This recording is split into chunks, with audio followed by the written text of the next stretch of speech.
So I've got one for you this morning, guys. I had a text about a week ago from a tenant, completely out of the blue, who I didn't know had any issues with the house, text me to say that they're not staying at the property and they're going to hand the key back to the agent. The agent is a letting agency that found me the tenant, but they do not manage it. Here's a copy of the text, and you can see it was done completely out of the blue, and I just went on to remind them that even though that they were out of their fixed term, they still needed to give me a minimum of 1 month's notice.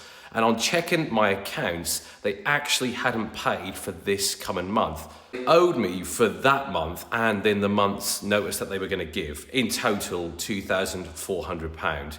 But they were adamant that because they handed the keys back, that was it. That was them surrendering the tenancy and they had no more liability. I collected the keys and I visited the property, which by the way was brand newly refurbished. I could see that they had a tough time moving their stuff out because there was scrapes and dents in all of the walls and it had been left in a pretty bad condition, and there was some waste left in the cupboards and it hadn't been cleaned. I then texted the tenant and I just said, look, are we going to come to an understanding where you need to pay a proportion of the rent that you owe, as well as some of the costs to getting this property back to how it was when I gave it to you?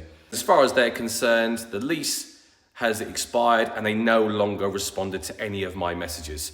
So I just went back to the agent. I asked for the guarantor details because we always take guarantors for every single tenant.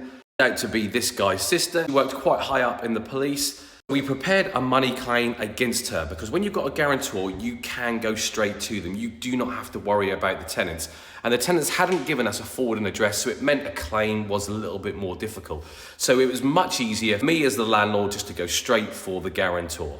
Submitted the money claim online here. Within hours, the guarantor had texted me, very apologetic, completely unaware of the situation, and said that she would be prepared to settle the claim in full if I removed the claim fee because she wasn't aware of it. And do you know what? I thought that was quite a reasonable request. And the learning for me is I maybe should have contacted her before making the claim. But would it have had the same impact? I'd love to hear your thoughts on it.